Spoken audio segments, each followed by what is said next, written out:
Halo semuanya. Di video kali ini kita bakalan bahas banyak banget tentang stunting. Tapi sebelum kita mulai video, mungkin aku bakalan tanya ke kalian. Kalian pernah dengar gak sih stunting itu apa? Pasti jarang ya? Emang di Indonesia ini itu kita jarang mendengar kata-kata stunting atau bahkan jarang banget nemuin edukasi tentang stunting. Padahal 1 dari 3 balita di Indonesia itu mengalami stunting. Dan ini udah kondisi gawat darurat banget. Stunting itu adalah kondisi di mana anak-anak balita mengalami kekurangan gizi yang akut dan ini udah gawat darurat. Maka dari itu, kalian perlu lihat video ini sampai habis buat mencegah terjadinya peningkatan angka stunting di Indonesia. Nah, bagaimana sih kedaruratan dari stunting di Indonesia?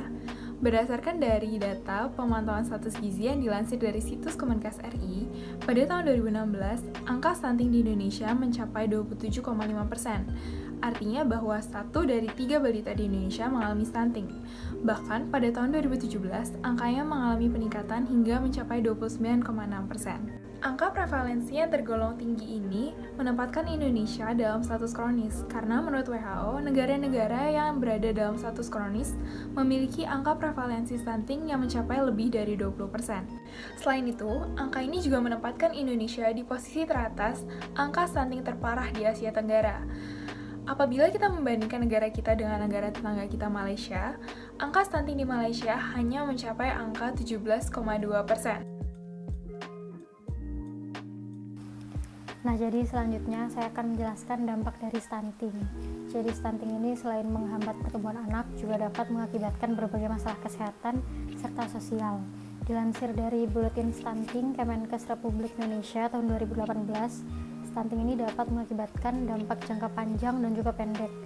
Untuk dampak jangka pendeknya sendiri, yang pertama adalah meningkatkan potensi sakit dan juga kematian pada anak.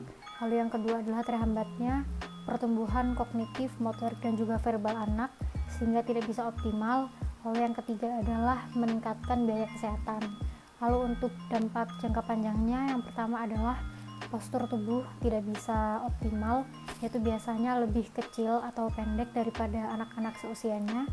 Lalu yang kedua adalah meningkatkan resiko obesitas serta terkena penyakit tidak menular seperti penyakit jantung, diabetes, dan lain-lain. Lalu yang ketiga adalah kesehatan reproduksinya menurun, dan yang keempat adalah performa bekerja dan performa belajarnya tidak bisa optimal serta tidak bisa produktif seperti orang-orang pada umumnya. Dilansir dari laporan Tim Percepatan Penanggulangan Kemiskinan, stunting juga memiliki dampak panjang terhadap pertumbuhan suatu negara loh. Jadi, produktivitas yang rendah ini bisa menghambat pertumbuhan ekonomi suatu negara yang nantinya akan meningkatkan angka kemiskinan dan juga memperlebar ketimpangan ekonomi. Penyebab stunting. Stunting tidak terjadi begitu saja, melainkan dimulai dari janin hingga anak menginjak pada usia 2 tahun. Minimnya asupan nutrisi pada usia 1000 hari pertumbuhan anak atau HPK itu menjadi faktor utama penyebab stunting pada anak. Yang pertama yaitu kurangnya edukasi soal asupan gizi pada saat kehamilan, kurangnya pengetahuan ibu terkait kesehatan.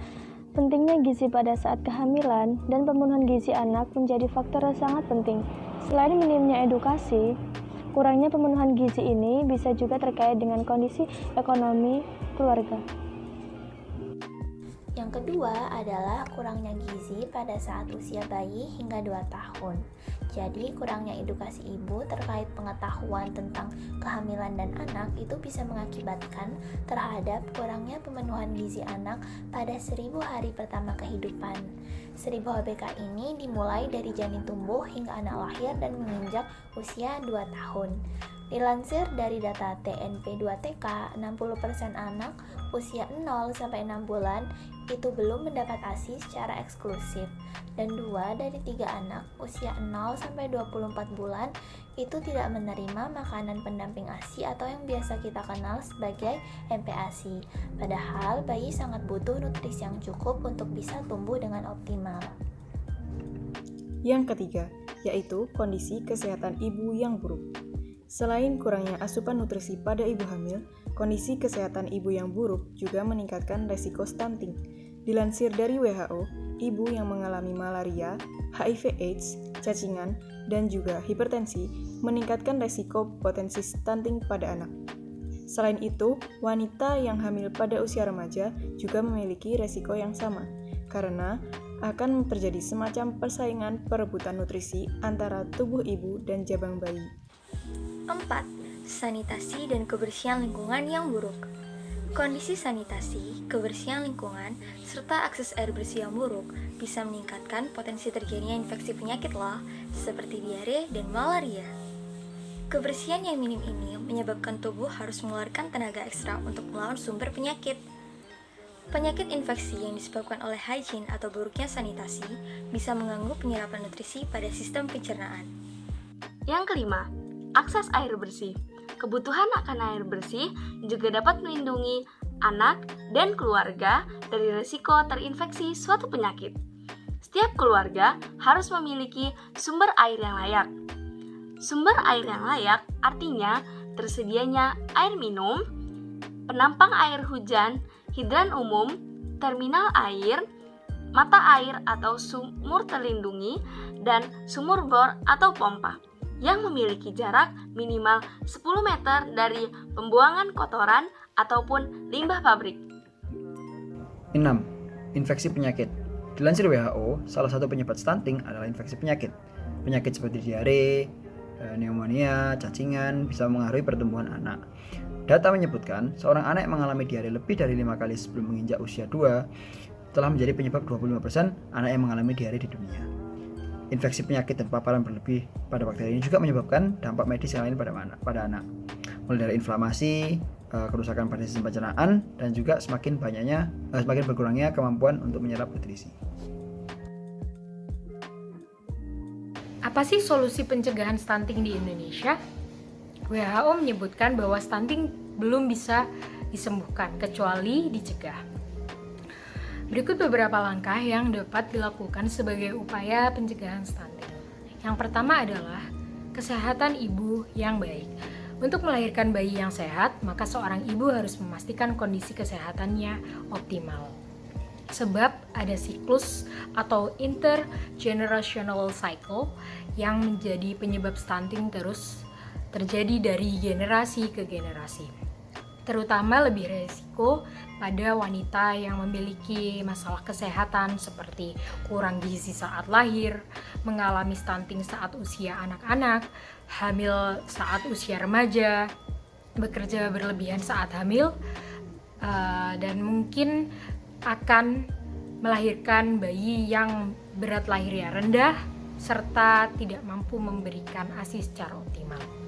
Maka dari itu, jika kamu para calon ibu yang sudah berkeinginan memiliki keturunan, mulailah untuk menjaga kesehatan dari sekarang dan edukasi diri dengan baik. 2. Memenuhi asupan gizi ibu hamil. Pemenuhan gizi anak harus dimulai sejak janin. Oleh karena itu, ibu harus memastikan dirinya mengonsumsi makanan bernutrisi seimbang. Asupan gizi yang kurang bisa sebabkan pertumbuhan janin yang tidak maksimal. Pertumbuhan janin yang tidak maksimal bisa tingkatkan resiko keguguran. Dilansir Kemenkes RI, ibu hamil pada umumnya kekurangan energi dan protein. Maka dari itu disarankan untuk mengonsumsi makanan yang tingkat TKPM-nya tinggi, alias tinggi kalori, protein, dan mikronutrien. Jangan lupa juga untuk melakukan cek kesehatan dan cek kandungan secara rutin ke dokter, bidan, atau petugas medis lain yang kompeten. Saat bayi lahir, sangat disarankan untuk melakukan IMD atau inisiasi menyusui dini, sebab pada tahap ini, susu ibu mengandung banyak kolostrum yang sangat baik bagi pertumbuhan dan sistem imunitas bayi ke depannya. Dilansir WHO, dampak buruk pada bayi yang tidak diberi ASI eksklusif, mereka lebih berpotensi meninggal akibat pneumonia dan berisiko meninggal akibat diare. Yang kelima yakni memberikan makanan pendamping air susu ibu atau empasi pada bayi di atas usia 6 bulan. Hingga usia 23 bulan, setidaknya 4 dari 7 jenis makanan. Pemberian empasi tidak boleh sembarangan, namun harus mengikuti ketentuan minimum meal frekuensi dari WHO. Untuk bayi yang masih diberi ASI, usia 6-8 bulan adalah 2 kali sehari atau lebih. Sedangkan usia 9-23 bulan adalah 3 kali sehari atau lebih. Dan bayi yang sudah tidak diberi ASI, empasi frekuensinya umumnya adalah 4 kali sehari atau lebih untuk bayi 6 bulan sampai 23 bulan. 5. Rajin ke posyandu. Saat bayi masih dalam tahap 1000 hari pertama kehidupan, jangan lupa untuk rutin mengunjungi posyandu maupun fasilitas medis lainnya. Lakukan pengecekan kesehatan dan pertumbuhan bayi secara rutin. Jangan lupa konsultasikan setiap perkembangan anak dengan petugas medis untuk mencegah stunting. Selain itu, jangan lupa untuk memberikan imunisasi secara lengkap agar anak lebih kebal terhadap berbagai infeksi penyakit. Yang keenam yaitu menjaga kebersihan sanitasi dan lingkungan. Saat ibu hamil, melahirkan dan menyusui, pastikan untuk selalu menjaga kebersihan lingkungan dan sanitasi. Lakukan mulai dari kegiatan yang paling sederhana yang paling kita sering lakukan, yaitu mencuci tangan dengan sabun. Saat anak lahir, pastikan untuk selalu menjaga kebersihan segala peralatan sang bayi, mulai dari pakaian, perlengkapan mandi, peralatan makan, dan lain-lain.